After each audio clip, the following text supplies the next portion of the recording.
അടിപൊളി പ്ലേസ് ആണ്, ഒരു രക്ഷയില്ല. പിന്നെ നോക്കിയൊക്കെ നിൽക്കണം കേട്ടോ, മൂക്കിൽ താഴെ വീണ് കഴിഞ്ഞാൽ ഈ ഒരു ഭംഗിയൊക്കെ അങ്ങ് പോകും. കണ്ടോ, പൊളി സ്ഥലമാണ്. അപ്പോൾ നിങ്ങൾക്ക് വരാൻ പറ്റുന്നവർ തീർച്ചയായിട്ടും വരിക. ഇനി നമുക്ക് അങ്ങോട്ട് നടക്കാം കേട്ടോ. ഇനി നമുക്ക് ആ വഴി അങ്ങോട്ട് നടക്കാൻ പറ്റും. നിങ്ങൾ ഫോട്ടോഷൂട്ടൊക്കെ എടുക്കാൻ താല്പര്യമുള്ള ആൾക്കാരാണെന്നുണ്ടെങ്കിൽ ഇവിടെ വന്നാൽ മതി കേട്ടോ. ഫോട്ടോഷൂട്ടിനൊക്കെ പറ്റിയ സ്ഥലമാണ്.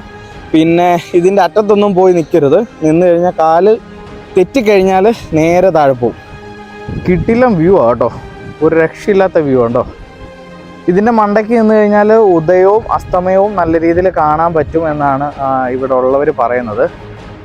റോക്സിറ്റിയുടെ വീഡിയോ എടുക്കുന്ന കൂട്ടത്തിൽ നമ്മുടെ ഫോണിൻ്റെ ചാർജ് തീർന്നു, ഫോൺ ഓഫായിപ്പോയി.